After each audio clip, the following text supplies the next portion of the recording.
नमस्कार, मैं ओपी सिंह एक बार फिर दिन की प्रमुख खबरों में आप सभी का स्वागत करता हूं। रोज की तरह आज भी खबरों की शुरुआत पहले नेशनल खबरों से करते हैं। भारतीय जनता पार्टी ने दिल्ली के शराब घोटाला मामले में एक और स्टिंग ऑपरेशन जारी किया है। इसमें अरविंद केजरीवाल का नाम लेकर घोटाले की बात की जा रही है। इसे लेकर भाजपा की ओर से मीडिया से मुखातिब सुधांशु त्रिवेदी ने साफ तौर पर अरविंद केजरीवाल का नाम लेकर कहा है कि अब केजरीवाल इस मामले में कुछ नहीं बोल पाएंगे।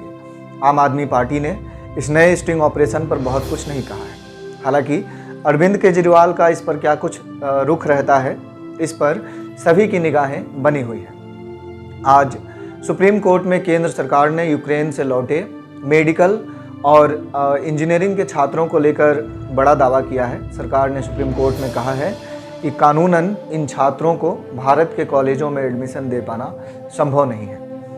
केंद्र के इस बयान के बाद यूक्रेन से लौटे छात्रों का भविष्य अधर में है और इसे लेकर विपक्ष एक बार फिर केंद्र पर हमलावर हो गया है। अब बात करते हैं पश्चिम बंगाल की खबरों की। यहाँ शिक्षक नियुक्ति भ्रष्टाचार के सिलसिले में जांच कर रहे केंद्रीय अन्वेषण ब्यूरो यानी कि सीबीआई की टीम ने एक और गिरफ्तारी की है। माध्यमिक शिक्षा परिषद के अध्यक्ष कल्याणमय गांगुली को गुरुवार करीब 6 घंटे की पूछताछ के बाद गिरफ्तार कर लिया गया है। सुबह 11:30 बजे के करीब वह सीबीआई दफ्तर में गए थे और शाम 5:45 बजे के करीब सीबीआई ने उनकी गिरफ्तारी की घोषणा कर दी है। उनकी मेडिकल जांच कराने के बाद सीजीओ कम्प्लेक्स स्थित सीबीआई के दफ्तर में लॉकअप में रखा गया है। उन्हें कल यानी कि शनिवार को कोर्ट में पेश कर सीबीआई एक बार फिर अपनी हिरासत में लेने की मांग करेगी। इस मामले में पूर्व शिक्षा मंत्री पार्थ चटर्जी पहले से गिरफ्तार हैं और आज ही यानी गुरुवार को ही सीबीआई ने अलीपुर की विशेष अदालत में उन्हें अपनी हिरासत में लेने की अर्जी लगाई है। इसे अनुमति भी मिली है। माना जा रहा है कि दोनों को आमने सामने बैठाकर पूछताछ किया जाएगा। दरअसल शिक्षा मंत्री रहते हुए पार्थ चटर्जी ने एक नियुक्ति समिति की घोषणा की थी एक नियुक्ति समिति का गठन किया था। इस समिति के सलाहकार सदस्यों में कल्याणमय भी शामिल थे। आरोप है कि ग्रुप सी और ग्रुप डी में गैर कानूनी तरीके से शिक्षकों की नियुक्ति के लिए रिक्त पद सृजित किए गए। इसी सलाहकार समिति ने रिक्त पद सृजित किए और दावा है कि इस पर इन पदों पे ऐसे लोगों की नियुक्ति की गई जिन्होंने शिक्षक नियुक्ति के लिए जो पात्रता परीक्षा दी है वह परीक्षा या तो पास ही नहीं की या उस परीक्षा में शामिल ही नहीं हुए। राज्य के पूर्व शिक्षा राज्य मंत्री रहे परेश चंद्र अधिकारी की बेटी अंकिता अधिकारी को भी ऐसे ही नौकरी दी गई थी। फिलहाल अंकिता को हाई कोर्ट के आदेश पर शिक्षक की नौकरी से बर्खास्त कर दिया गया है और राज्य सरकार की ओर से उन्हें जो भी वेतन दिया गया था उस वेतन को वह फिलहाल कोर्ट को लौटा चुकी हैं। इस मामले में कल्याणमय की गिरफ्तारी के बाद और अधिक गिरफ्तारियों का सिलसिला शुरू होगा, ऐसे कयास लगाए जा रहे हैं। दूसरी ओर राज्य विधानसभा में गुरुवार को काफ़ी हंगामा हुआ।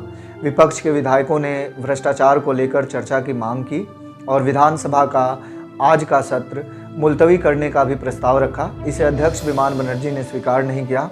इसके बाद भाजपा के विधायक वेल में उतर गए, नारेबाजी करने लगे, जमकर विरोध प्रदर्शन हुआ और कुछ देर के बाद भाजपा विधायक वॉकआउट कर गए। उसके बाद आश्चर्यजनक रूप से विधानसभा अध्यक्ष विमान बनर्जी भी सदन से बाहर चले गए और उनके बाहर जाने के बाद तृणमूल कांग्रेस के विधायक भी विधानसभा से बाहर चले गए। इसे लेकर सवाल खड़े होने लगे।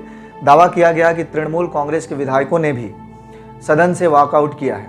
हालांकि इस पर मंत्री चंद्रिमा भट्टाचार्य ने सफाई दी। उन्होंने दावा किया कि विधानसभा अध्यक्ष विमान बनर्जी बाहर चले गए थे, इसीलिए तृणमूल के विधायक भी बाहर गए हैं।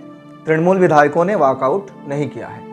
दूसरी ओर भारतीय जनता पार्टी के वरिष्ठ विधायक और नेता प्रतिपक्ष शुभेंदु अधिकारी ने विधानसभा परिसर में प्रेस कॉन्फ्रेंस किया।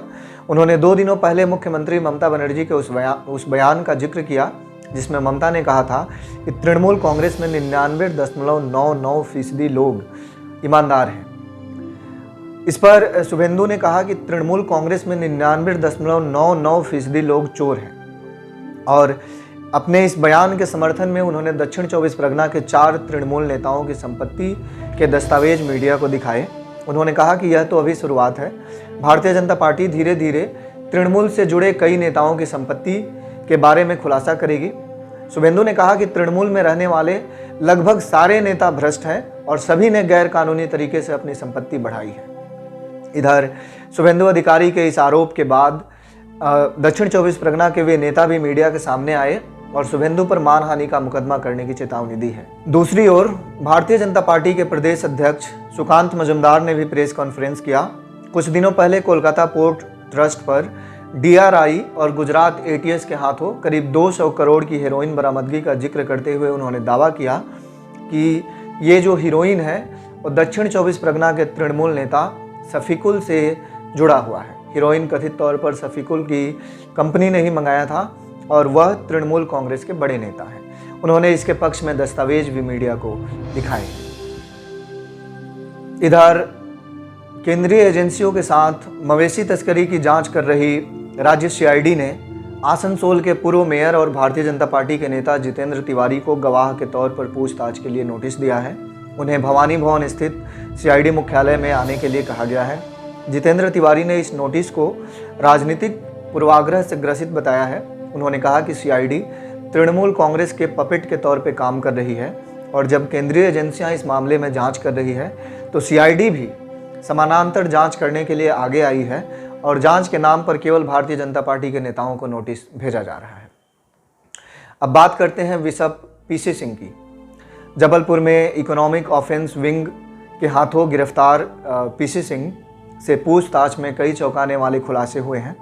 पता चला है कि उसने हजारों करोड़ रुपए का भ्रष्टाचार किया है।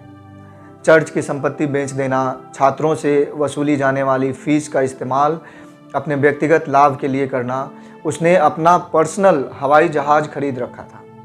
इसके अलावा पूरे देश में जो चर्च ऑफ नॉर्थ इंडिया के बिशप थे उन पर अवैध वसूली और फर्जीवाड़ा का दबाव बनाता था। खास बात यह है कि PC सिंह के तार कोलकाता में जुड़े हुए हैं। उसकी जड़ें यानी कि उसके भ्रष्टाचार की जड़ें दावा किया जा रहा है कि कोलकाता में भी काफ़ी गहरी हैं।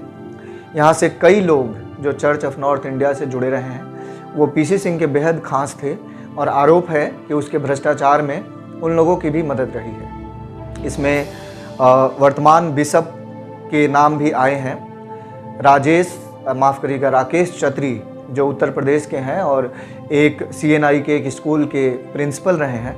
उन्होंने जो प्राथमिकी दर्ज कराई है उसमें कोलकाता के वर्तमान बिशप परितोष कैनिंग का नाम लिया है। दावा किया है कि परितोष कैनिंग ने मोइनुद्दीन नाम के एक प्रॉपर्टी डीलर के साथ मिलकर कंपनी बनाई है जिसमें वह डायरेक्टर हैं। दावा है कि परितोष कैनिंग भी पश्चिम बंगाल से करोड़ों रुपए PC सिंह तक पहुंचाया है। इसके अलावा कोलकाता के मौलाली इलाके में एक नामी स्कूल के प्रिंसिपल पर भी PC सिंह के करीबी होने के आरोप लगे हैं। दावा है कि उस प्रिंसिपल की संपत्ति जो है वो आय से कई गुना अधिक है। सैकड़ों करोड़, 100 करोड़ से भी अधिक की संपत्ति होने का दावा किया जा रहा है। फिलहाल हमारे सूत्रों ने बताया है कि प्रवर्तन निदेशालय यानी ED भी इस मामले की जांच में जुट गई है। PC सिंह की संपत्ति, रुपयों के हेर फेर और कहां से उसके पास रुपए आते थे, इस बारे में जांच शुरू की गई है। धन्यवाद।